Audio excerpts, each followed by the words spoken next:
Hello my dear students बेटा अपनी unit 7 चल रही है पी ब्लॉक एलीमेंट्स जिस दे विच आपां डिस्कस कर रहे सी group 16 elements okay group 16 elements किहड़े-किहड़े सीगे होप सो तुहानूं हुण तक लर्न हो गए होणगे oxygen sulphur selenium tellurium and polonium ठीक है इन्हां दे आपां पढ़ रहे सी पुत्तर जी केमिकल प्रॉपर्टीज दे विच आपां फर्स्ट कैटेगरी कंप्लीट कर चुके हैं hydrides of group 16 element then आपां ने इन्हां दे हैलाइड्स पढ़े ने नैक्सट आपां इस दी केमिकल प्रॉपर्टी पढ़दे हां reaction with oxygen that is the oxides okay तो अज आपां जिहड़ा लेक्चर स्टार्ट करन जा रहे हैं that is the oxides of group 16 elements oxides of group 16 elements first of all तुहानूं पता होना चाहिए भी ऑक्साइड्स हुंदे की ने जदों ये अपने कोले ग्रुप 16 एलिमेंट्स ऑक्सीजन दे नाल रिएक्ट करनगे तां की बनाणगे बेटा ये ऑक्साइड्स बनाउणगे क्लीयर तो बेसिकली टू मेन ऑक्साइड्स बनदे ने इन्हां दे ग्रुप 16 एलिमेंट्स दे टू मेन ऑक्साइड्स दो मेन ऑक्साइड्स किहड़े-किहड़े हुंदे ने अगर आपां इन्हां सारे एलिमेंट्स नूं रिप्रेजेंट करिए ई दे नाल ठीक है तो अपने कोले फर्स्ट ऑफ ऑल जा डाईऑक्साइड्स बनणगे EO2 ते जा की बन गए trioxide that is the EO3 ठीक है जी डाईऑक्साइड ते ट्राईऑक्साइड तेरे जेडे ऑक्साइड ज्यादातर पॉपुलर ने वो सल्फर दे ऑक्साइड्स ने बहुत ज्यादा ऑक्साइड्स ते ऑक्सो एसिड्स सल्फर ही बनांदा क्लियर तो आप बेसिकली इत्थे जे एग्जांपल लेके चलिए तो अपने कोले SO2 SO3 ठीक है ये हो सकते हैं इवन अपने कोले SeO2 ते SeO3 भी हो सकता बेटा ऐदा ही सेम टैलियम दे ऑक्साइड्स हो सकते हैं बट सब तो ज्यादा फेमस ते पॉपुलर ऑक्साइड किहदे ने रजे सल्फर दे ठीक है जी तो हुण इहदे नाल ही आपां क्वेश्चंस स्टार्ट करन लगे हैं बेटा ग्रुप 16 एलिमेंट्स दे ऑक्साइड्स दे हुण तक आपां क्वेश्चंस हैलाइड्स तक कंप्लीट कर चुके हैं दैट इज द 56 क्वेश्चन आपां आज नेक्स्ट क्वेश्चन स्टार्ट करन लगे हैं question number 57 question number 57 question समझो बहुत ज्यादा इंपॉर्टेंट क्वेश्चन है बेटा है what is the shape of SO2 what is the shape of SO2 molecule what is the shape of SO2 molecule और इधर सेकंड क्वेश्चन ਜਿਹੜਾ मैं लिख रही हां ਇਹ क्वेश्चन ਦੀ वर्डिंग बहुत बारी रिपीट हो चुकी है एग्जाम्स ਦੇ ਵਿੱਚ comment upon the nature of 2SO bond formed in SO2 molecule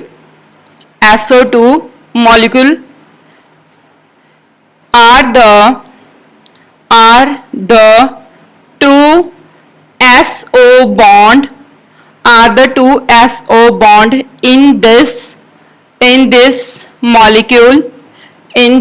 molecule equal clear ये क्वेश्चन बहुत इंपॉर्टेंट है बेटा पहले तो ਆਪਾਂ शेप करते हैं SO2 मॉलिक्यूल दी ठीक है उस तो बाद ਜਿਹੜੇ मैं और ਦੇ ਵਿੱਚ क्वेश्चन लिखिया ਉਹਦੀ वर्डिंग ਫੇਰ ਹੀ ਸਮਝ ਲੱਗੂਗੀ ਜਦੋਂ ਤੁਸੀਂ SO2 मॉलिक्यूल ਦੀ शेप कर ली ठीक है तो ਹੁਣ देखो SO2 मॉलिक्यूल ਦੇ ਆਪਾਂ शेप डिस्कस ਕਰਨ ਜਾ ਰਹੇ ਹਾਂ ਜੀ ठीक है तो ਤੁਹਾਨੂੰ ਪਤਾ ਹੀ ਹੈ ਕਿ ਜਦੋਂ ਆਪਾਂ ਕਿਸੇ ਵੀ ਮੋਲੀਕੂਲ ਦੀ ਜਿਓਮੈਟਰੀ ਡਿਸਕਸ ਕਰਨੀ ਹੁੰਦੀ ਆ ਤਾਂ ਬੇਸਿਕਲੀ ਉਹ ਹਾਈਬ੍ਰਿਡਾਈਜੇਸ਼ਨ ਦੇ ਕਨਸੈਪਟ ਦੇ ਉੱਤੇ ਐਕਸਪਲੇਨ ਕੀਤੀ ਜਾਂਦੀ ਹੈ ਠੀਕ ਆ ਤਾਂ ਹਾਈਬ੍ਰਿਡਾਈਜੇਸ਼ਨ ਦੇ ਵਿੱਚ ਦੇਖੋ ਮੈਂ ਤੁਹਾਨੂੰ ਪਹਿਲਾਂ ਵੀ ਦੱਸਿਆ ਸੀ ਕਿ ਪੀ ਬਲੌਕ ਦੇ ਵਿੱਚ ਸਭ ਤੋਂ ਜ਼ਿਆਦਾ ਸ਼ੇਪਸ ਹੀ ਬਹੁਤ ਇੰਪੋਰਟੈਂਟ ਨੇ ਕਿ ਬੇਟਾ ਤਾਂ ਹੁਣ ਇਸ ਦੇ ਵਿੱਚ ਦੇਖੋ ਕਿ SO2 ਮੋਲੀਕੂਲ ਦੇ ਵਿੱਚ ਸੈਂਟਰਲ ਐਟਮ ਕਿਹੜਾ ਆਪਣੇ ਕੋਲ ਸੈਂਟਰਲ ਐਟਮ ਕਿਹੜਾ ਹੋਗਾ ਜਿਹੜਾ ਘੱਟ ਨੰਬਰ ਦੇ ਵਿੱਚ ਹੁੰਦਾ ਤੇ ਜਿਵੇਂ ਇੱਥੇ ਆਪਣੇ ਕੋਲੇ ਸਲਫਰ ਆ ਠੀਕ ਹੈ ਇਹ ਲੈਸ ਨੰਬਰ ਦੇ ਵਿੱਚ ਤਾਂ ਇਟ ਮੀਨਸ ਸਲਫਰ ਕੀ ਹੈ ਸੈਂਟਰਲ ਐਟਮ ਤਾਂ ਸਲਫਰ ਦੀ ਸਭ ਤੋਂ ਪਹਿਲਾਂ ਤੁਹਾਨੂੰ ਇਲੈਕਟ੍ਰੋਨਿਕ ਕਨਫੀਗਰੇਸ਼ਨ ਪਤਾ ਹੋਣੀ ਚਾਹੀਦੀ ਹੈ ਹੁਣ ਤੱਕ ਸਭ ਨੂੰ लर्न हो जानी चाहिए that is the 3s2 3p4 okay तो देखो रजे सल्फर अपने कोल इथे ग्राउंड स्टेट दे विच पिया सल्फर इन ग्राउंड स्टेट दे विच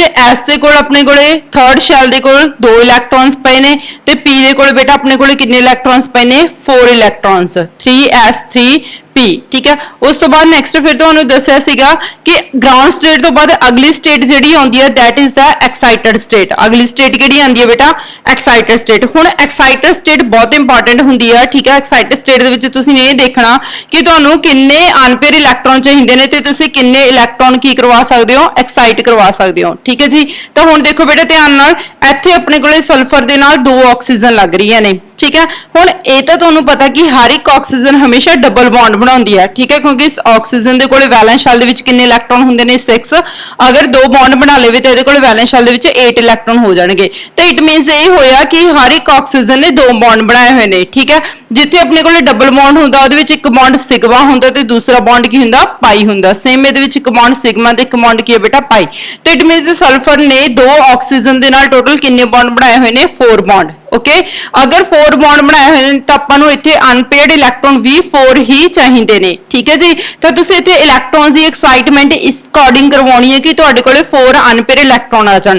ਤਾਂ ਇਹ ਨਹੀਂ ਹੈਗਾ ਕਿ ਵੀ ਜਿੰਨੇ ਇਲੈਕਟ੍ਰੋਨ ਪੇਅਰ ਨੇ ਤੁਸੀਂ ਸਾਰੇ ਦੇ ਸਾਰੇ ਐਕਸਾਈਟ ਕਰਵਾ ਦਿਓ, ਐਦਾਂ ਨਹੀਂ ਹੁੰਦਾ, ਠੀਕ ਹੈ। ਤੇ ਜਿੰਨੇ ਤੁਹਾਨੂੰ ਇੱਥੇ ਇਲੈਕਟ੍ਰੋਨ ਬੌਂਡਿੰਗ ਦੇ ਵਿੱਚ ਲੱਗ ਰਹੇ ਨੇ, ਜਿੰਨੇ ਬੌਂਡ ਬਣੇ ਹੁੰਦੇ ਨੇ ਤਾਂ ਉਹਨੇ ਹੀ ਅਨਪੇਅਰਡ ਇਲੈਕਟ੍ਰੋਨ ਚਾਹੀਦੇ ਨੇ। ਤਾਂ ਇੱਥੇ ਬੇਟਾ according to the rough structure ਦੇ ਅਕੋਰਡਿੰਗ ਇੱਥੇ ਆਪਣੇ ਕੋਲੇ 4 ਬੌਂਡ ਬਣੇ ਹੋਏ ਨੇ ਸਲਫਰ ਦੇ, ਤਾਂ ਆਪਾਂ ਨੂੰ 4 ਹੀ ਅਨਪੇਅਰਡ ਇਲੈਕਟ੍ਰੋਨ ਚਾਹੀਦੇ ਨੇ। क्लियर। तो अगर ਆਪਾਂ वाला 3p वाला एक इलैक्ट्रॉन जंप करके 3d ਦੇ ਵਿੱਚ ਭੇਜ ਦਈਏ, ठीक है, तो अपने ਕੋਲੇ 4 अनपेयर इलैक्ट्रॉन हो जाएंगे। तो ਆਪਾਂ ਨੂੰ 3s जंप करवाਉਣ ਦੀ कोई जरूरत नहीं हैगी। ओके, तो ਆਪਾਂ 3p वाला इलैक्ट्रॉन जंप करवा के किधर भेज ਦਿੰਨੇ ਆ 3d ਦੇ ਕੋਲ। ਇਹ ਆਪਣੇ ਕੋਲੇ ਕੀ ਬਣ ਜਾਣੀ ਹੈ ਇਸਦੀ ਐਕਸਾਈਟਡ ਸਟੇਟ। ओके, ਤਾਂ ਹੁਣ ਐਕਸਾਈਟਡ ਸਟੇਟ ਸਮਝੋ ਧਿਆਨ ਨਾਲ। ਇੱਥੇ ਐਕਸਾਈਟਡ ਸਟੇਟ ਦੇ ਵਿੱਚ ਆਪਣੇ ਕੋਲੇ ਕੀ ਆਇਆ ਸਲਫਰ ਇਨ ਐਕਸਾਈਟਡ ਸਟੇਟ। एक्साइटेड स्टेट ਦੇ ਵਿੱਚ बेटा 3s वाले ਦੋਵੇਂ ਇਲੈਕਟ੍ਰੋਨ ਆਪਣੇ ਕੋਲ ਐਸ ਸੱਚ ਪਏ ਸੀਗੇ। ਦੈਨ ਉਸ ਤੋਂ ਬਾਅਦ 3p ਦਾ ਜੋ ਇੱਕ ਇਲੈਕਟ੍ਰੋਨ ਸੀਗਾ ਆਪਣੇ ਕੋਲੇ ਪੇਅਰ ਫਾਰਮ ਦੇ ਵਿੱਚ ਪਿਆ ਸੀ, ਉਹ ਆਪਾਂ ਨੇ ਪੇਅਰ ਫਾਰਮ ਵਾਲਾ ਇੱਕ ਇਲੈਕਟ੍ਰੋਨ ਕਿੱਧਰ ਸ਼ਿਫਟ ਕਰਤਾ 3d ਦੇ ਵਿੱਚ। ਕਲੀਅਰ ਆ। ਤਾਂ ਆਪਣੇ ਕੋਲ ਟੋਟਲ ਕਿੰਨੇ ਅਨਪੇਅਰ ਇਲੈਕਟ੍ਰੋਨ ਹੋ ਗਏ 4 ਅਨਪੇਅਰ ਇਲੈਕਟ੍ਰੋਨ। ਓਕੇ ਬੇਟਾ, ਤਾਂ ਹੁਣ ਦੇਖੋ ਸਮਝੋ ਧਿਆਨ ਨਾਲ। ਆਪਾਂ ਨੇ ਰਫ ਜੀ ਸਟਰਕਚਰ ਬਣਾਈ ਸੀਗੀ ਜਿੱਥੇ ਮੈਂ ਤੁਹਾਨੂੰ ਦੱਸਿਆ ਸੀ ਕਿ ਇੱਕ ਬੌਂਡ ਸਿਗਮਾ ਤੇ ਇੱਕ ਬਾਈ, ਅਗੇਨ ਇੱਕ ਸਿਗਮਾ ਤੇ ਇੱਕ ਪਾਈ, ਠੀਕ ਹੈ। ਤਾਂ ਫਸਟ ਆਫ ਆਲ ਸਭ ਤੋਂ ਪਹਿਲਾਂ ਬੌਂਡ ਕਿਹੜੇ ਬਣਦੇ ਹੁੰਦੇ ਨੇ ਸਿਗਮਾ ਬੌਂਡ। ਕਲੀਅਰ ਜੀ। ਤਾਂ ਸਲਫਰ ਦੇ ਨਾਲ ਆਕਸੀਜਨ ਨੇ ਇਹਦੇ ਨਾਲ ਬੌਂਡ ਬਣਾਉਣਾ, ਠੀਕ ਹੈ, ਇੱਕ ਇਲੈਕਟ੍ਰੋਨ ਆਕਸੀਜਨ ਦਾ, ठीक है, ते एक इलैक्ट्रॉन सल्फर दा। तो सल्फर ते ऑक्सीजन दा इलैक्ट्रॉन शेयर हो गए, बॉन्ड केड़ा बन गया बेटा अपने कोले सिग्मा बॉन्ड। ठीक है, देन उस बाद ऑक्सीजन नंबर 1 कंप्लीट होया एक बॉन्ड। देन ऑक्सीजन नंबर 2 दा सिग्मा बॉन्ड बनावांगे। मैं तुहानू पहले ही दस्सिया कि सब तो पहला बॉन्ड केड़े बनाने ने सिग्मा बॉन्ड बनाने ने। ते सिग्मा बॉन्ड किदां बनदे ने हेड टू हेड ओवरलैपिंग दे नाल। ठीक है, तो ऑक्सीजन नंबर 2 दा अपने कोले इत्थे की आना गया बेटा sigma bond, again oxygen number 2 against दा भी की आ गया अपने कोले सिग्मा बॉन्ड। तो देखो जी अपने कोले 2 सिग्मा बॉन्ड तो बन गए ऑक्सीजन नंबर 1 ते ऑक्सीजन नंबर 2 दा। देन उस तो बाद की रह गया अपने कोले एक पाई बॉन्ड रह गया। ठीक है, तो ऑक्सीजन नंबर 1 दा पाई बॉन्ड किदां बन के आऊगा साइड वाइज ओवरलैपिंग दे नाल। तुहानू याद होवे प्लस 1 दे विच तुसीं कांसैप्ट पढ़ के आए हो कि जो सिग्मा बॉन्ड हुंदे ने ओ तां हुंदे ने हेड टू हेड ओवरलैपिंग दे नाल, ते जो पाई बॉन्ड हुंदे ने बेटा ओ किदां बनदे ने साइड वाइज ओवरलैपिंग दे नाल। ठीक है, तो हेड टू हेड ओवरलैपिंग दे नाल दोवें ऑक्सीजन दा सिग्मा बॉन्ड बन गया। ठीक है, उस तो बाद अपने कोल साइड वाइज ओवरलैपिंग वाले बॉन्ड रह गए। ठीक है, जो कि ऑक्सीजन नंबर 1 ते 2 दा साइड वाइज ओवरलैपिंग दे नाल पाई बॉन्ड बन के आना। ठीक है, तो ऑक्सीजन नंबर 1 हुण देखो ऑक्सीजन इक्को ही है, बॉन्ड 2 ने। ठीक है, तो ऑक्सीजन नंबर 1 दा इथे साइड वाइज ओवरलैपिंग दे नाल आपां केड़ा बॉन्ड शो करना पुत्तर पाई बॉन्ड। ठीक है जी, तो ऑक्सीजन नंबर 1 दा अपने कोले पाई बॉन्ड बन के आ गया। उदा ही सेम ऑक्सीजन नंबर 2 दा भी अपने पाई बॉन्ड शो करना, वो भी अपने कोले किदां बन के आऊगा साइड वाइज ओवरलैपिंग दे नाल। तो ये अपने कोले ऑक्सीजन नंबर 2 दा पाई बॉन्ड बन के आ गया साइड वाइज ओवरलैपिंग दे नाल। क्लीयर। तो इत्थे अपने कोले ऑक्सीजन नंबर 1 ते 2 दे दोवां दे अपने कोल पाई बॉन्ड बन के आ गए ते दोवें सिग्मा बॉन्ड बन के आ गए।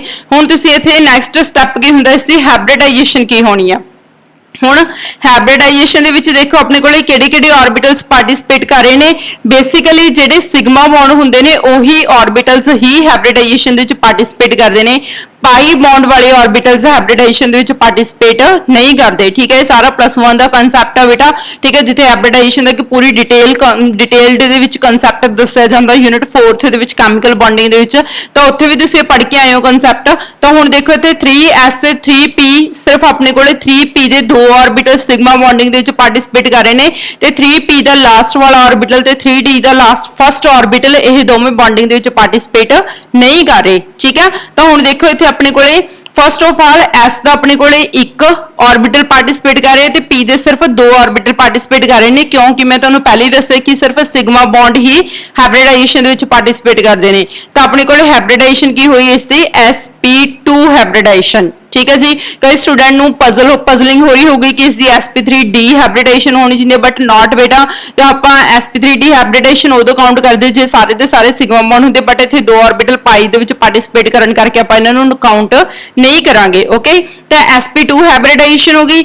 sp2 ਹੈਬਿਟੇਸ਼ਨ ਇਟ ਮੀਨਸ ਇਸ ਦੀ ਸਟਰਕਚਰ ਕੀ ਹੋ ਸਕਦੀ ਹੈ ਆਪਣੇ ਕੋਲੇ, ਇੱਕ s ਆਰਬਿਟਲ, p ਦੇ ਦੋ ਆਰਬਿਟਲ, ਤਾਂ ਦੋ ਤੇ ਤਿੰਨ ਆਰਬਿਟਲ ਵਾਲੀ ਸਟਰਕਚਰ ਕਿਹੜੀ ਹੁੰਦੀ ਹੈ, ਬੋਲੋ ਆਪਣੇ ਕੋਲੇ ਤਿੰਨ ਬੌਂਡ ਵਾਲੀ ਸਟਰਕਚਰ ਕਿਹੜੀ ਹੁੰਦੀ ਹੈ ਬੇਟਾ, ਟ੍ਰਿਗਨਲ ਪਲੇਨਰ। ਠੀਕ ਹੈ, ਤੇ ਜਿਸ ਦੇ ਵਿੱਚ ਸਲਫਰ ਆਪਣੇ ਕੋਲੇ ਕਿਹੜੀ ਸ਼ੇਪ ਦੇ ਵਿੱਚ ਪਿਆ, ਸਲਫਰ ਦੇ ਨਾਲ ਦੋ ਆਕਸੀਜਨ ਇਸ ਤਰ੍ਹਾਂ ਪਈਆਂ ਨੇਗੀਆਂ। ਠੀਕ ਆ, ਤੇ ਜਿਹੜੇ ਆਪਣੇ ਕੋਲੇ ਥਰਡ ਬੌਂਡ ਬਣਨਾ ਸੀਗਾ ਜਿਹਦੇ ਨਾਲ ਆਪਣੇ ਕੋਲੇ ਟ੍ਰਾਇੰਗਲ ਬਣ ਕੇ ਆਣੀ ਸੀ, ਠੀਕ ਹੈ, ਉਹਦੀ ਜਗ੍ਹਾ ਤੇ ਆਪਣੇ ਕੋਲ ਕੀ ਆ ਗਿਆ ਬੇਟਾ, ਲੋਨ ਪੇਅਰ। ਕਲੀਅਰ, ਠੀਕ ਹੈ। ਤਿੰਨ ਬੌਂਡ ਵਾਲੀ ਸਟਰਕਚਰ ਯਾਦ ਹੋਣੀ ਸਭ ਨੂੰ ਕਿਹੜੀ ਹੁੰਦੀ ਹੈ, ਟ੍ਰਿਗਨਲ ਪਲੇਨਰ sstructure। ਠੀਕ ਹੈ, ਜੇ sp2 ਹੈਬਿਟੇਸ਼ਨ ਹੋਵੇ ਤਾਂ ਸਟਰਕਚਰ ਕਿਹੜੀ ਹੁੰਦੀ ਹੈ, ਟ੍ਰਿਗਨਲ ਪਲੇਨਰ। ਬਟ ਇੱਥੇ ਆਪਣੇ ਕੋਲੇ sp2 ਹੈਬਿਟੇਸ਼ਨ ਦਾ ਹੈ, ਬਟ ਬੌਂਡ ਤਿੰਨ ਨਹੀਂ ਹੈਗੇ। ਠੀਕ ਆ, ਜਿਹੜਾ ਆਪਣੇ ਕੋਲ ਥਰਡ ਬੌਂਡ ਉਹਦੀ ਜਗ੍ਹਾ ਤੇ ਕੀ ਆ ਰਿਹਾ, ਲੋਨ ਪੇਅਰ ਆ ਰਿਹਾ। ਕਲੀਅਰ ਹੈ ਜੀ। ਤਾਂ ਇਸ ਦੇ ਨਾਲ ਹੀ ਆਪਾਂ ਲੋਨ ਪੇਅਰ ਕਰਕੇ ਇਹਦਾ ਨਾਮ ਟ੍ਰਿਗਨਲ ਪਲੇਨਰ ਨਹੀਂ ਕਹਾਂਗੇ। ਹੁਣ ਇਹ ਟ੍ਰਿਗਨਲ ਪਲੇਨਰ ਤਾਂ ਹੈ ਨਹੀਂ, ਉਹਨਾਂ ਟਾਈਮ ਟ੍ਰਿਗਨਲ ਪਲੇਨਰ ਸੀਗੀ ਜਿੰਨਾ ਟਾਈਮ ਇਸ ਦੇ ਤਿੰਨ ਬੌਂਡ ਸੀਗੇ, ਬਟ ਇਸ ਦੇ ਵਿੱਚ ਇੱਕ ਲੋਨ ਪੇਅਰ ਆਉਣ ਕਰਕੇ ਟ੍ਰਿਗਨਲ ਪਲੇਨਰ ਨਹੀਂ ਰਹੂਗੀ। ਠੀਕ ਆ, ਤਾਂ ਆਪਾਂ ਇਹ ਜਿਓਮੈਟਰੀ ਦਾ ਨਾਮ ਕੀ ਲਿਖ ਸਕਦੇ ਬੇਟਾ, ਇਹਦੀ ਜਿਓਮੈਟਰੀ ਕਿੱਦਾਂ ਦੀ ਆ ਗਈ, that is known as the V shape. ਆਪਾਂ ਇਹਨੂੰ ਵੀ ਸ਼ੇਪ ਕਹਿ ਸਕਦੇ ਹਾਂ, ਜਾਂ ਫਿਰ ਕੀ ਕਹਿ ਸਕਦੇ ਹਾਂ, bent shape, V shape, bent shape and angular shape. V shape, bent shape and angular shape. ਤੁਹਾਨੂੰ ਯਾਦ ਆ ਰਿਹਾ ਹੁਣ ਤੁਸੀਂ ਇਹਦੇ ਨਾਲ ਦੀ ਜਿਓਮੈਟਰੀ ਪਹਿਲਾਂ ਵੀ ਲਾਸਟ ਲੈਕਚਰ ਦੇ ਵਿੱਚ ਪੜ੍ਹ ਚੁੱਕੇ ਹੋ। ਠੀਕ ਹੈ, ਹਾਂਜੀ, ਕਿੱਦਾਂ ਦੀ ਜਿਓਮੈਟਰੀ ਹੁੰਦੀ ਹੈ ਇਹਦੀ, ਕਿਹਦੇ ਨਾਲ ਮਿਲਦੀ ਜੁਲਦੀ ਆ, ਵਾਟਰ ਮੋਲੀਕਿਊਲ ਦੇ ਨਾਲ। ਅਗਰ ਤੁਹਾਨੂੰ ਯਾਦ ਹੋਵੇ ਜਿੱਥੇ ਆਪਾਂ ਨੇ ਵਾਟਰ ਮੋਲੀਕਿਊਲ ਦੀ ਸਟਰਕਚਰ ਕੀਤੀ ਸੀ ਬੇਟਾ, H2O ਦੀ ਸਟਰਕਚਰ। ਠੀਕ ਹੈ, ਮੈਂ ਤੁਹਾਨੂੰ ਕੰਪੈਰੀਜ਼ਨ ਕਰਵਾ ਰਹੀ ਹਾਂ, ਪਹਿਲਾਂ ਵੀ ਤੁਸੀਂ ਪੜ੍ਹ ਚੁੱਕੇ ਹੋ ਵਾਲਾ ਟੌਪਿਕ, ਜਿੱਥੇ ਮੈਂ ਤੁਹਾਨੂੰ ਦੱਸਿਆ ਸੀ ਕਿ ਵਾਟਰ ਦੀ ਵੀ ਸ਼ੇਪ ਕਿੱਦਾਂ ਦੀ ਹੁੰਦੀ ਆ, ਵੀ ਸ਼ੇਪ, ਬੈਂਟ ਸ਼ੇਪ ਜਾਂ ਫਿਰ ਐਂਗੂਲਰ ਸ਼ੇਪ। ਠੀਕ ਹੈ, ਤਾਂ ਉਦਾਂ ਹੀ ਸ਼ੇਪ ਕਿਹਦੀ ਹੁੰਦੀ ਆ, SO2 ਦੀ ਹੁੰਦੀ ਆ। ਓਕੇ, ਬਟ ਉਸ ਦੇ ਵਿੱਚ ਦੋ ਲੋਨ ਪੇਅਰ ਹੁੰਦੇ ਨੇ, ਇੱਥੇ ਆਪਣੇ ਕੋਲ ਇੱਕ ਲੋਨ ਪੇਅਰ ਆ। ਜਿਓਮੈਟਰੀ ਦਾ ਨਾਮ ਕੀ ਰਹਿਣਾ, ਸੇਮ ਰਹਿਣਾ। ਠੀਕ ਹੈ ਜੀ। ਉਸ ਤੋਂ ਬਾਅਦ ਹੁਣ ਅੱਗੇ ਦੇਖੋ ਕਿ ਆਪਣੇ ਕੋਲ ਜਿਹੜੀ ਇੱਥੇ ਦੋ ਬੌਂਡ ਬਣ ਕੇ ਆਏ ਨੇ, ਇਹ ਆਕਸੀਜਨ ਨੰਬਰ 1 ਹੈ ਤੇ ਇਹ ਆਕਸੀਜਨ ਨੰਬਰ 2 ਆ। ਅੱਗੇ ਦਾ ਜਿਹੜਾ ਕੁਐਸਚਨ ਆ ਬਹੁਤ ਇੰਟਰਸਟਿੰਗ ਹੈ ਤੇ ਇੰਪੋਰਟੈਂਟ ਆ।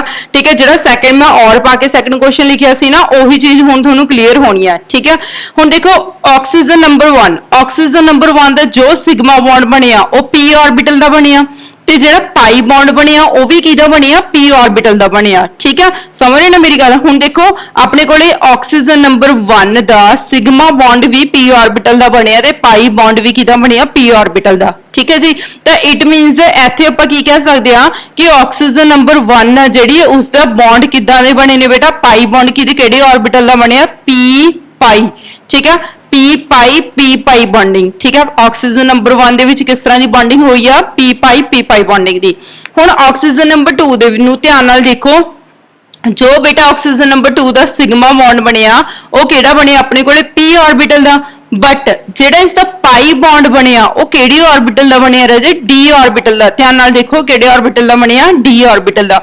ਤਾਂ ਆਪਾਂ ਆਕਸੀਜਨ ਨੰਬਰ 2 ਦੀ ਬੌਂਡਿੰਗ ਨੂੰ ਕੀ ਕਹਾਂਗੇ ਪੁੱਤਰ, p ਪਾਈ d ਪਾਈ ਬੌਂਡਿੰਗ, p ਪਾਈ d ਪਾਈ ਬੌਂਡਿੰਗ। ਠੀਕ ਹੈ ਜੀ, ਤਾਂ ਆਕਸੀਜਨ ਨੰਬਰ 1 ਦੇ ਵਿੱਚ ਕਿਹੜੀ ਬੌਂਡਿੰਗ ਹੋਗੀ, p ਪਾਈ ਬੌਂਡਿੰਗ, ਤੇ ਆਕਸੀਜਨ ਨੰਬਰ 2 ਦੇ ਵਿੱਚ ਕਿਹੜੀ ਬੌਂਡਿੰਗ ਹੋਗੀ ਪੁੱਤਰ, p d ਪਾਈ ਬੌਂਡਿੰਗ। ਕਲੀਅਰ, ਤਾਂ ਇਟ ਮੀਨਸ ਇਹ ਹੋਇਆ ਕਿ ਜਿਹੜਾ p ਪਾਈ ਬੌਂਡ ਆ ਉਹ ਤਾਂ ਇੱਕੋ ਹੀ ਆਰਬਿਟਲ ਦਾ। ਠੀਕ ਹੈ, ਤਾਂ ਇੱਕੋ ਹੀ ਆਰਬਿਟਲ ਮਤਲਬ ਦੋਵੇਂ ਹੀ p ਆਰਬਿਟਲ ਨੇ, p ਆਰਬਿਟਲ ਦੇ ਨੇ, ਇਹ ਤਾਂ ਆਕਸੀਜਨ ਦੇ ਨੇੜੇ ਨੇ, ਤਾਂ ਇਹ ਵਾਲੇ ਆਕਸੀਜਨ ਤੇ ਸਲਫਰ ਦੀ ਬੌਂਡ ਲੈਂਥ ਕੀ ਹੋਣੀ ਚਾਹੀਦੀ ਆ, ਘੱਟ। ਠੀਕ ਹੈ, ਬਟ ਜਿਹੜਾ ਆਕਸੀਜਨ ਨੰਬਰ 2 ਆ, ਹੁਣ ਇਸ ਦੇ ਵਿੱਚ ਦੇਖੋ ਜਿਹੜਾ ਇਸ ਦਾ ਇੱਕ ਸਿਗਮਾ ਬੌਂਡ ਆ ਉਹ ਤਾਂ p ਆਰਬਿਟਲ ਦਾ, ਬਟ ਜਿਹੜਾ ਪਾਈ ਬੌਂਡ ਆ ਉਹ ਕਿਹਦਾ, d ਆਰਬਿਟਲ ਦਾ। ਹੁਣ d ਆਰਬਿਟਲ ਥੋੜੇ ਦੂਰ ਹੋ ਗਏ, ਸਮਾਂ ਲੱਗ ਰਹੀ ਆ। ਠੀਕ ਹੈ, d ਆਰਬਿਟਲ ਦੂਰ ਹੋਣ ਕਰਕੇ ਇਸ ਦੀ ਬੌਂਡ ਲੈਂਥ ਕੀ ਹੋਣੀ ਚਾਹੀਦੀ ਹੈ, ਜ਼ਿਆਦਾ। ਠੀਕ ਹੈ, ਤਾਂ ਆਕਸੀਜਨ ਨੰਬਰ 1 ਦੀ ਜਿਹੜੀ ਬੌਂਡ ਲੈਂਥ ਆ ਉਹ ਘੱਟ ਹੋਣੀ ਚਾਹੀਦੀ ਆ, ਆਕਸੀਜਨ ਨੰਬਰ 2 ਦੀ ਜਿਹੜੀ ਬੌਂਡ ਲੈਂਥ ਆ ਉਹ ਕੀ ਹੋਣੀ ਚਾਹੀਦੀ ਆ, ਜ਼ਿਆਦਾ ਹੋਣੀ ਚਾਹੀਦੀ ਆ। ਬਟ ਐਕਚੁਅਲੀ ਹੁੰਦਾ ਕੀ ਸੀਨ ਹੈ ਇੱਥੇ ਕਿ ਜਿਹੜਾ ਆਪਣੇ ਕੋਲ ਇਹ ਬੌਂਡ ਬਣ ਕੇ ਆਏ ਨੇ p ਪਾਈ ਬੌਂਡਿੰਗ ਤੇ p d ਪਾਈ ਬੌਂਡਿੰਗ। ਠੀਕ ਹੈ ਬੇਟਾ, ਇੱਥੇ ਨਾ ਆਪਣੇ ਕੋਲੇ ਕੀ ਹੋ ਜਾਂਦੀ ਹੈ, ਰੈਜ਼ੋਨੈਂਸ ਹੋ ਜਾਂਦੀ ਆ। ਠੀਕ ਹੈ, ਹੁਣ ਦੇਖੋ ਆਪਣੇ ਕੋਲੇ ਇਹ ਆਕਸੀਜਨ ਨੰਬਰ 1 ਦੇ ਵਿੱਚ p ਪਾਈ ਬੌਂਡਿੰਗ ਆ दूसरे दे विच की आ P pi d pi bonding आ, ठीक है। हुण ये बॉन्ड अपने कोल की हो जांदे ने, शिफ्ट हो जांदे ने, मतलब ये एक ऑक्सीजन दा वन ऑक्सीजन नंबर 1 दा पी पाई दूसरी ऑक्सीजन नाल बन जांदा ते दूसरी ऑक्सीजन दा पी पाई डी पाई फर्स्ट ऑक्सीजन दे नाल बन जांदा, ठीक है। ते इत्थे किहड़ा फिनोमिना आ जांदा बेटा, रेजोनेंस फिनोमिना, रेजोनेंस फिनोमिना, मतलब पी पाई डी पाई ऑक्सीजन नंबर 1 बना सकदी आ ते ऑक्सीजन नंबर 2 केड़ा बॉन्ड बना सकदी आ, पी पाई बना सकदी आ। किवें एक्चुअली जिहड़ी ऑक्सीजन नंबर 1 ते 2 मैं नंबरिंग दे रही हां, मैं सिर्फ तुहानू समझाउण वास्ते दे रही हां, ठीक है। बट एक्चुअली इन्हां दोनों ऑक्सीजन दे विच कोई डिफरेंस नहीं हुंदा हैगा, कोई भी ऑक्सीजन पी पाई बना सकती है तो कोई भी oxygen p pi d pi बना सकती है, ठीक है। तां करके इन्हां दे विच की आ जांदी बेटा रेजोनेंस, कि अपने बॉन्ड ए ऑक्सीजन पी पाई भी बना सकती है, ए oxygen p pi d pi बना सकती है, ठीक है। तो रेजोनेंस होने करके इन्हां दोनों दे विच जिहड़े बॉन्ड ने इन्हां दी शफलिंग हो जाती है, तो शफलिंग होने करके आपां की कहा सीगा भी पी पाई दी बॉन्ड लेंथ घट ते पी पाई डी पाई दी बॉन्ड लेंथ वध, but actual they which resonance होने करके बेटा इन्हां दोनों दी जिहड़ी बॉन्ड लेंथ हैगी ओह की हो जाती है इक्वल, ठीक है। तो इत्थे मैं लास्ट वाले स्ट्रक्चर बना रही हूं रेजोनेटिंग स्ट्रक्चर, जिस दे विच मैं इत्थे डॉटर लाइन दे नाल जिहड़ा डबल बॉन्ड शो कर रही हां, ठीक है। डॉटर लाइन दे नाल शो करन दा की मीनिंग है इत्थे अपने कोले कि जिहड़ा अपने कोल 1 पी पाई वाला वो ए भी हो सकदा, पी पाई ए भी हो सकदा, जां फिर P pi d pi bonding A oxygen भी कर सकदी है, P pi d pi A oxygen भी कर सकदी है, ठीक है। बहुत ध्यान नाल समझो इस चीज नूं, तां करके राजे इन्हां दोनों दी बॉन्ड लेंथ की हो जाती है इक्वल हो जाती है। होनी तो चाहिए सीगी अलग अलग, बट दोवां दी बॉन्ड लेंथ की हो जाती है इक्वल हो जाती है। बॉन्ड लेंथ कितनी होंदी है कि बेटा 143 पिकोमीटर, ठीक है। इसकी बॉन्ड लेंथ भी कितनी होंदी है 143 पिकोमीटर, ते बॉन्ड एंगल कितना होंदा 119.5 डिग्री, ठीक है। तो दोवां दा बॉन्ड लेंथ की हो जाती है इक्वल SO2 मॉलिक्यूल्स दे विच ड्यू टू रेजोनेंस। हुण समझो जी जिहड़ा मैं तुहानू और दे विच क्वेश्चन लिखाया सीगा, ठीक है, क्वेश्चन दा मीनिंग की आ गया। हुण तुहानू क्वेश्चन समझ लगूगा बेटा, comment upon the nature of 2SO bond, कहंदे जिहड़े SO2 मॉलिक्यूल दे विच अपने कोले 2 SO बॉन्ड हुंदे ने उन्हां दी नेचर किदां दी होगी। देखो ध्यान नाल समझो, comment upon the nature of 2SO bond formed in SO2 molecule, are the 2SO bonds in this molecule equal, कहंदे कि जेड़े दोवें SO बॉन्ड हुंदे ने ये मॉलिक्यूल दे विच की दोवें इक्वल हुंदे ने, मींस भी दोनों दी बॉन्ड लेंथ की इक्वल हुंदी आ, ठीक है। तां तुसीं ये चीज नूं रिप्रेजेंट करना, मतलब अगर इदां दा क्वेश्चन आए तां तुसीं इहनूं रिप्रेजेंट करना by the formation of structure, ठीक है। स्ट्रक्चर बनाओगे पूरा वेल एक्सप्लेन करोगे, फिर तुसीं दसना कि पी पाई होने करके बॉन्ड लेंथ घट होनी चाहिए है, बट दूसरे बॉन्ड पी पाई होने करके बॉन्ड लेंथ वध होनी चाहिए है, बट ओवरऑल की हो जाता लास्ट दे उत्ते आके इन्हां दे विच रेजोनेंस हो जाती है। रेजोनेंस होने करके इन्हां दी जिहड़ी बॉन्ड लेंथ है वो इक्वल हो जाती है, समझ लग रही है, ठीक है। तो जदों बॉन्ड लेंथ इक्वल होगी तो तुसीं की कहोगे कि दोवें SO मॉलिक्यूल दी नेचर की है जी इक्को ही आ, मतलब सेम बॉन्ड लेंथ हैगी दोवां दी, ठीक है। तो आपां की कहांगे कि इसदा बॉन्ड एंगल 119.5 हुंदा ते बॉन्ड लेंथ की हुंदी आ सेम हुंदी आ, ओके। आ इन्हां 3 लाइंस दा मीनिंग तो सबनूं पता होगा, ठीक है। ये हुंदा गा राजे इक्विवेलेंट स्ट्रक्चर, इन्हां दोनां दे मतलब मिड वाली स्ट्रक्चर जिन्हों तुसीं रेजोनेंस हाइब्रिड भी कह दिंदे हो, resonance hybrid, resonance hybrid, clear है बेटा, ठीक है। तो अपने को रेजोनेंस हाइब्रिड, ठीक है। बहुत ज्यादा इंपॉर्टेंट क्वेश्चन है जी अपने को SO2 मॉलिक्यूल दी स्ट्रक्चर का। उस बाद आप नैक्सट क्वेश्चन करन जा रहे हैं। हुण क्वेश्चन नंबर ए अपने को 57 सी, नैक्सट क्वेश्चन करते हैं बेटा question number 58, question number 58 explain the structure of SO3 molecule, explain the structure of SO3 molecule। ਇਹਦੇ ਨਾਲ ਤੁਹਾਨੂੰ ਜਿਹੜਾ SO2 molecule ਵਾਲੀ ਹੈ ਸਟਰਕਚਰ ਉਹਦੇ ਨਾਲ ਹੋਰ ਵੀ ਜ਼ਿਆਦਾ ਕਲੀਅਰ ਹੋ ਜਾਣੀ ਆ, ਠੀਕ ਆ। ਤਾਂ ਸੈਂਟਰਲ ਐਟਮ ਕਿਹੜਾ ਜੀ ਆਪਣੇ ਕੋਲ ਸਲਫਰ ਦੀ ਇਲੈਕਟ੍ਰੋਨਿਕ ਕਨਫੀਗਰੇਸ਼ਨ ਕੀ ਹੈ ਬੇਟਾ 3s2 3p4, ਠੀਕ ਆ। ਤੇ ਇੱਥੇ ਆਪਣੇ ਕੋਲੇ ਸਲਫਰ ਦੇ ਵਿੱਚ ਗਰਾਊਂਡ ਸਟੇਟ ਦੇ ਵਿੱਚ ਇਲੈਕਟ੍ਰੋਨਸ ਕਿਹੜੇ ਨੇਗੇ 3s ਦੇ ਕੋਲੇ 2 ਇਲੈਕਟ੍ਰੋਨਸ ਨੇ, ठीक है। देन उस बाद 3p कोल किन्ने इलेक्ट्रॉन्स ने पुत्र इत्थे 4 इलेक्ट्रॉन्स, 3p कोल किन्ने इलेक्ट्रॉन्स ने 4 इलेक्ट्रॉन्स। उस तो बाद गल आंदी है जी अपने कोले एक्साइटेड स्टेट दी। हुण आपां किन्ने इलेक्ट्रॉन एक्साइट करवाइए, ठीक है। ਤਾਂ ਜੋ ਆਪਣੇ ਕੋਲੇ SO3 ਮੋਲੀਕੂਲ ਦੀ ਸਟਰਕਚਰ ਬਣ ਜਾਵੇ। ਹੁਣ ਧਿਆਨ ਨਾਲ ਸਮਝੋ, ਐਕਸਾਈਟ ਇਲੈਕਟ੍ਰੋਨਸ ਦਾ ਕਰਵਾਉਣਾ ਉਹ ਡਿਪੈਂਡ ਕਰਦਾ ਕਿ ਜਿਹੜਾ ਸੈਂਟਰਲ ਐਟਮ ਆ ਉਹਨੇ ਕਿੰਨੇ ਬੌਂਡ ਬਣਾਏ ਹੋਏ ਨੇ। ਤਾਂ ਹੁਣ ਇੱਕ ਸਲਫਰ ਦੇ ਨਾਲ ਬੇਟਾ ਆਪਣੇ ਕੋਲ 3 ਆਕਸੀਜਨ ਲੱਗ ਰਹੀਆਂ ਨੇ। ਇੱਕ ਚੀਜ਼ ਆਪਾਂ ਨੂੰ ਕਲੀਅਰ ਆ ਕਿ ਹਰ ਇੱਕ ਆਕਸੀਜਨ ਡਬਲ ਬੌਂਡ ਬਣਾਉਂਦੀ ਹੈ, ਤਾਂ ਇਟ ਮੀਨਸ 3 ਆਕਸੀਜਨ ਨੇ, ਤਾਂ ਹਰ ਇੱਕ ਆਕਸੀਜਨ ਨੇ ਜੇ 2 ਬੌਂਡ ਬਣਾਏ ਹੋਏ ਨੇ ਤਾਂ ਸਲਫਰ ਕੋਲੇ ਟੋਟਲ ਕਿੰਨੇ ਬੌਂਡ ਬਣਾਏ ਹੋਏ ਨੇ 6 1 2 3 4 5 6। ਤੇ ਇਹਦਾ ਮਤਲਬ ਇਹ ਹੋਇਆ ਕਿ ਸਲਫਰ ਨੂੰ ਕਿੰਨੇ ਅਨਪੇਅਰ ਇਲੈਕਟ੍ਰੋਨ ਚਾਹੀਦੇ ਨੇ 6 ਅਨਪੇਅਰ ਇਲੈਕਟ੍ਰੋਨ। ਠੀਕ ਹੈ, ਤੇ ਇਟ ਮੀਨਸ 6 ਅਨਪੇਅਰ ਇਲੈਕਟ੍ਰੋਨਸ ਆਪਣੇ ਕੋਲ ਕਿੱਦਾਂ ਆਉਣਗੇ, ਇਹ ਵਾਲਾ ਇਲੈਕਟ੍ਰੋਨ ਅਗਰ ਜੰਪ ਹੋ ਗਿਆ ਆਪਣੇ ਕੋਲੇ ਕਿੱਥੇ ਆ ਜਾਵੇ 3D ਦੇ ਵਿੱਚ, ਅਗੇਨ ਇਹ ਇਲੈਕਟ੍ਰੋਨ ਜੰਪ ਹੋ ਗਏ ਕਿੱਥੇ ਆ ਜਾਵੇ ਪੁੱਤਰ ਆਪਣੇ ਕੋਲੇ 3D ਦੇ ਵਿੱਚ। ਅਗਰ ਆਪਾਂ ਇਹਦੀ ਐਕਸਾਈਟਡ ਸਟੇਟ ਦੇ ਵਿੱਚ ਦੇਖੀਏ ਤਾਂ ਇੱਥੇ ਆਪਣੇ ਕੋਲੇ 3S ਵਾਲਾ ਵੀ ਇਲੈਕਟ੍ਰੋਨ ਆਪਾਂ ਨੂੰ ਜੰਪ ਕਰਵਾਉਣਾ ਪੈਣਾ, ਜੋ ਕਿ ਆਪਾਂ ਨੇ SO2 ਮੋਲੀਕੂਲ ਦੇ ਵਿੱਚ ਨਹੀਂ ਕਰਵਾਇਆ ਸੀ, ਕਿਉਂਕਿ ਉੱਥੇ ਆਪਾਂ ਨੂੰ ਸਿਰਫ 4 ਹੀ ਅਨਪੇਅਰ ਇਲੈਕਟ੍ਰੋਨ ਚਾਹੀਦੇ ਸੀ। ਠੀਕ ਹੈ, ਬਟ ਇੱਥੇ ਆਪਾਂ ਨੂੰ ਕਿੰਨੇ ਅਨਪੇਅਰ ਇਲੈਕਟ੍ਰੋਨ ਚਾਹੀਦੇ ਨੇ ਬੇਟਾ, ਟੋਟਲ 6 ਅਨਪੇਅਰ ਇਲੈਕਟ੍ਰੋਨ। ਤਾਂ ਇਹ 3S ਵਾਲਾ ਵੀ ਇਲੈਕਟ੍ਰੋਨ ਜੰਪ ਹੋਣ ਨਾਲ ਹੀ ਆਪਣੇ ਕੋਲੇ 6 ਅਨਪੇਅਰ ਇਲੈਕਟ੍ਰੋਨ ਆਣੇ ਨੇ ਬਣ ਕੇ। ਠੀਕ ਹੈ, ਤਾਂ ਹੁਣ ਦੇਖੋ ਆਪਾਂ ਨੂੰ ਪਤਾ ਕਿ ਹਰ ਇੱਕ ਆਕਸੀਜਨ ਦਾ ਪਹਿਲਾ ਕਿਹੜਾ ਬੌਂਡ ਬਣਦਾ ਸਿਗਮਾ ਬੌਂਡ। ਸਿਗਮਾ ਬੌਂਡ ਆਪਾਂ ਪ੍ਰਾਇੋਰਟੀ ਬੇਸ ਤੇ ਬਣਾਵਾਂਗੇ। ਪਹਿਲਾਂ ਆਪਣੇ ਕੋਲੇ ਆਕਸੀਜਨ ਨੰਬਰ 1 ਦਾ sigma bond, then oxygen number 2 ਦਾ ਸਿਗਮਾ ਬੌਂਡ। ਠੀਕ ਹੈ, ਦੈਨ ਆਕਸੀਜਨ ਨੰਬਰ 3 ਦਾ ਸਿਗਮਾ ਬੌਂਡ।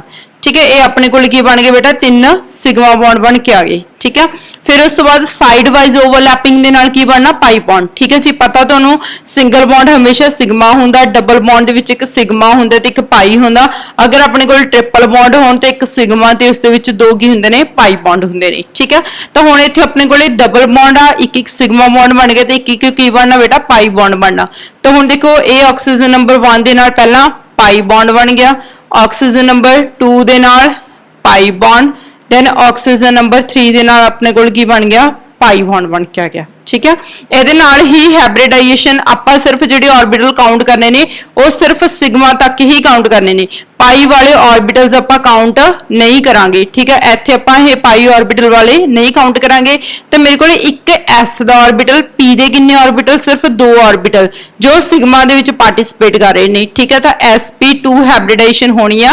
ਇੱਥੇ ਤੁਸੀਂ ਇਹ ਨਹੀਂ ਕਹੋਗੇ ਕਿ sp3d2 ਆ ਗਈ ਜੀ, ਕਿਉਂਕਿ ਬਾਕੀ ਦੇ ਜਿਹੜੇ ऑर्बिटल ਨੇ ਬੇਟਾ ਇਹ ਤਿੰਨੇ पाई बॉन्ड ਦੇ ਵਿੱਚ पार्टिसिपेट कर रहे हैं। ठीक है, तो sp2 मतलब s ते p दे 2 ऑर्बिटल मींस टोटल 3 ऑर्बिटल हो गए। तो 3 बॉन्ड वाली स्ट्रक्चर अपने कोले केड़ी हुंदी है बेटा ट्रिगोनल प्लेनर स्ट्रक्चर, जिथे अपने कोले हर एक सल्फर ने केड़ा बॉन्ड बनाया होया डबल बॉन्ड बनाया होया। तो SO3 दी ज्योमेट्री दा की नाम होगा अपने कोल trigonal planar geometry, trigonal planar geometry. ठीक है, तो हाइब्रिडाइजेशन की है ये अपने कोल sp2 ट्रिगोनल प्लेनर ज्योमेट्री ते हाइब्रिडाइजेशन की आ गई बेटा जी sp2। ठीक है, तो बॉन्ड एंगल कितना होंदा पुत्र इत्थे अपने कोले ट्रायंगल दे विच 120 डिग्री। ओके, ते ए वाली जिहड़ी SO3 दी स्ट्रक्चर आ गई, ए जिहड़ी स्ट्रक्चर आई है ट्रिगोनल प्लेनर दी, बेसिकली SO3 है जिहड़ा ओह रूम टैंपरेचर दे उत्ते गैसेस फॉर्म ਦੇ ਵਿੱਚ ਐਗਜ਼ਿਸਟ ਕਰਦਾ, रूम ਟੈਂਪਰੇਚਰ ਉੱਤੇ ਗੈसेस ਫਾਰਮ ਦੇ ਵਿੱਚ ਹੁੰਦੀ ਹੈ SO3। ਠੀਕ ਹੈ, ਤਾਂ SO3 ਗੈसेस ਫਾਰਮ ਦੇ ਵਿੱਚ ਹੋਣ ਕਰਕੇ ਜਿਹੜੀ ਇਹਦੀ ਸਟਰਕਚਰ ਹੁੰਦੀ ਹੈਗੀ ਉਹ रूम ਟੈਂਪਰੇਚਰ ਤੇ ਟ੍ਰਿਗੋਨਲ ਪਲੇਨਰ ਹੁੰਦੀ ਹੈ। ਜਾਂ ਤੁਸੀਂ ਇਹ ਕਹ ਲਓ ਕਿ ਗੈसेस ਫਾਰਮ ਦੇ ਵਿੱਚ SO3 ਦੀ ਕਿਹੜੀ ਜਿਓਮੈਟਰੀ ਹੁੰਦੀ ਹੈ ਟ੍ਰਿਗੋਨਲ ਪਲੇਨਰ। ਠੀਕ ਹੈ, ਅਗਰ स्टेट चेंज कर दी जाए, SO3 की स्टेट आप चेंज कर दिए। ठीक है, तो इत्थे अपने कोले SO3 की ज्योमेट्री भी चेंज हो जानी है। क्लीयर, अगर ये सॉलिड स्टेट दे विच आ जाए बेटा SO3 मॉलिक्यूल नूं सॉलिड स्टेट दे विच लिआंदा जाए टैंपरेचर डाउन करके। ठीक है, तो इहदी ज्योमेट्री ट्रिगोनल प्लेनर की बजाय की हो जाती है linear polymeric chain, linear polymeric chain. ठीक है, क्योंकि सॉलिड दे विच की हुंदे ने पार्टिकल्स आपस दे विच क्लोजली पैक्ड हो जाते हैं, तो क्लोजली पैक्ड होने करके बेटा इत्थे अपने कोले जिहड़ा सल्फर आ वो किहड़ी फॉर्म दे विच आ जाना linear polymeric chain, linear polymeric form, linear polymeric form. ठीक है, किहड़ी स्टेट दे विच सॉलिड स्टेट दे विच, सॉलिड स्टेट दे विच इहदी स्ट्रक्चर SO3 दी लीनियर पॉलीमेरिक हुंदी है। अगर गैस स्टेट दे विच आ जावे तां तुहानूं ट्रिगोनल प्लेनर हुंदी है, जां फिर जे कोई नहीं भी स्टेट पुछी तां तुसीं ट्रिगोनल प्लेनर ही दसणी आ। ठीक है, ते अपने कोले क्वेश्चन नंबर 58 सीगा। नैक्सट क्वेश्चन करन लगे आपां क्वेश्चन नंबर 59। क्वेश्चन नंबर 59 की अपने कोल both SO2 can act as oxidizing agent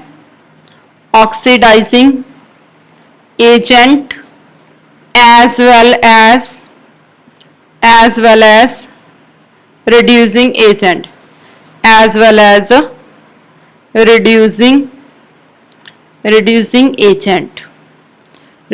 agent while SO3 can act as only oxidizing agent ਧਿਆਨ ਨਾਲ ਸਮਝੋ क्वेश्चन ਨੂੰ ਕਹਿੰਦੇ ਜੋ SO2 ਮੋਲੀਕਿਊਲ ਆ ਉਹ ਆਕਸੀਡਾਈਜ਼ਿੰਗ ਏਜੰਟ ਵੀ ਹੈ ਤੇ ਰਿਡਿਊਸਿੰਗ ਏਜੰਟ ਵੀ ਹੈ ਵੀ ਦੋਨੇ ਤਰ੍ਹਾਂ ਨਾਲ ਕੰਮ ਕਰਦਾ ਬਟ ਜਿਹੜਾ SO3 ਮੋਲੀਕਿਊਲ ਉਹ ਸਿਰਫ ਕੀ ਆ ਆਕਸੀਡਾਈਜ਼ਿੰਗ ਏਜੰਟ ਠੀਕ ਹੈ ਹੁਣ ਇਹ ਕੁਐਸਚਨ ਨੂੰ ਤੁਸੀਂ ਕਿੱਦਾਂ ਐਕਸਪਲੇਨ ਕਰਨਾ ਠੀਕ ਹੈ ਇਹਦੇ ਨਾਲ ਦਾ ਸੇਮ ਕੁਐਸਚਨ ਤੁਸੀਂ ਗਰੁੱਪ 15 ਦੇ ਵਿੱਚ ਵੀ ਪੜ੍ਹ ਕੇ ਆਏ ਹੋ ਬੇਟਾ ਜਿੱਥੇ ਤੁਸੀਂ ਨਾਈਟਰਸ ਐਸਿਡ ਤੇ ਨਾਈਟ੍ਰਿਕ ਐਸਿਡ ਦਾ ਕੁਐਸਚਨ ਪੜ੍ਹਿਆ ਕਿ ਜੋ ਆਪਣੇ ਕੋਲੇ ਨਾਈਟਰਸ ਐਸਿਡ ਆ ਉਹ ਆਕਸੀਡਾਈਜ਼ਿੰਗ ਤੇ ਰਿਡਿਊਸਿੰਗ ਏਜੰਟ ਵੀ ਆ ਬਟ ਜਿਹੜਾ ਨਾਈਟ੍ਰਿਕ ਐਸਿਡ ਆ ਉਹ ਸਿਰਫ ਕੀ ਆ ਆਕਸੀਡਾਈਜ਼ਿੰਗ ਏਜੰਟ ਠੀਕ ਹੈ ਹੁਣ ਉੱਥੇ ਤੁਸੀਂ ਕਾਹਦੇ ਬੇਸ ਤੇ ਐਕਸਪਲੇਨ ਕੀਤਾ ਸੀ ਆਕਸੀਡੇਸ਼ਨ ਸਟੇਟ ਦੇ ਬੇਸ ਤੇ ਇੱਥੇ ਵੀ SO2 ਆ ਦੇ ਸੁਣੋ ਧਿਆਨ ਨਾਲ ਇਹ ਆਕਸੀਡਾਈਜ਼ਿੰਗ ਏਜੰਟ ਵੀ ਆ ਤੇ ਰਿਡਿਊਸਿੰਗ ਏਜੰਟ ਵੀ ਆ ਹੁਣ ਆਕਸੀਡਾਈਜ਼ਿੰਗ ਏਜੰਟ ਦਾ ਮਤਲਬ ਕੀ ਹੁੰਦਾ ਆਕਸੀਡਾਈਜ਼ਿੰਗ ਏਜੰਟ ਮਤਲਬ ਰਿਡਕਸ਼ਨ ਠੀਕ ਆ ਹੁਣ ਰਿਡਕਸ਼ਨ ਮੀਨਿੰਗ ਕੀ ਹੋਇਆ gain of ਇਲੈਕਟ੍ਰॉन्स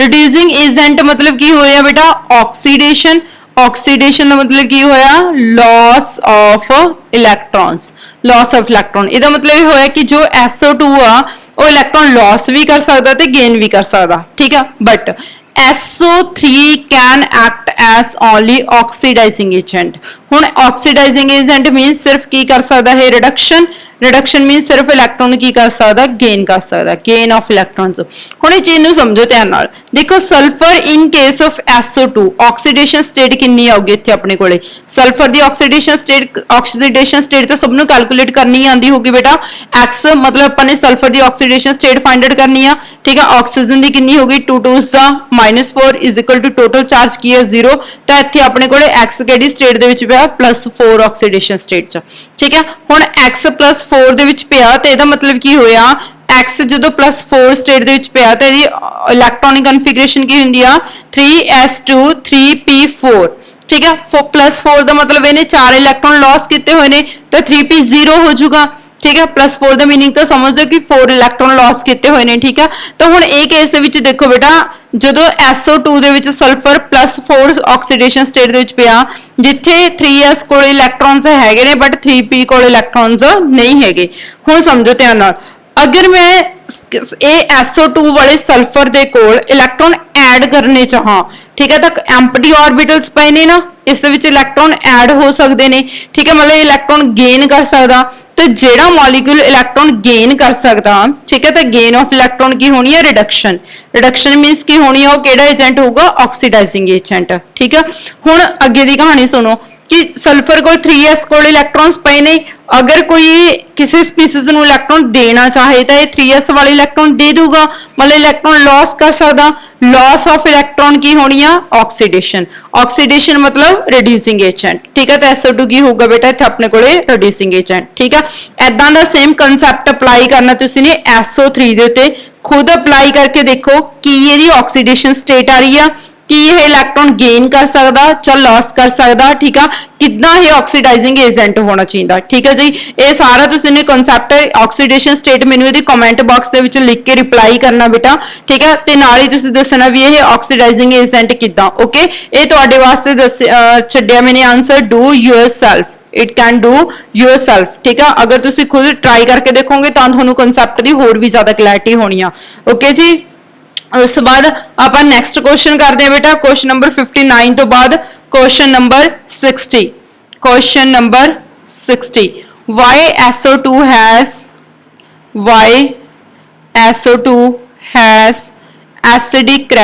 why SO2 has acidic character ਹੁਣ ਦੇਖੋ SO2 ਦਾ ਐਸਿਡਿਕ ਕਰੈਕਟਰ ਕਿਉਂ ਆ। ਅਗਰ ਤੁਹਾਨੂੰ ਕੋਈ ਵੀ ਇਦਾਂ ਦਾ ਕੁਐਸਚਨ ਪੁੱਛਿਆ ਜਾਂਦਾ ਕਿ ਇਹ ਐਸਿਡਿਕ ਕਿਉਂ ਆ ਜੀ ਜਾਂ ਇਹ ਬੇਸਿਕ ਕਿਉਂ ਆ, ਠੀਕ ਆ, ਤਾਂ ਤੁਸੀਂ ਕੀ ਕਰਨਾ, ਉਹਦੀ ਵਾਟਰ ਦੇ ਨਾਲ ਰਿਐਕਸ਼ਨ ਕਰਵਾ ਕੇ ਦੇਖ ਲੈਣੀ ਆ। ਅਗਰ ਵਾਟਰ ਦੇ ਨਾਲ ਰਿਐਕਟ ਕਰਕੇ ਉਹ ਕੋਈ ਐਸਿਡ ਬਣਾ ਰਿਹਾ ਤਾਂ ਉਹ ਆਕਸਾਈਡ ਵੀ ਐਸਿਡਿਕ ਨੇਚਰ ਦਾ ਹੋਊਗਾ, ਅਗਰ ਉਹ ਬੇਸ ਬਣਾ ਰਿਹਾ ਤਾਂ ਉਹਦਾ ਆਕਸਾਈਡ ਵੀ ਬੇਸਿਕ ਨੇਚਰ ਦਾ ਹੋਊਗਾ।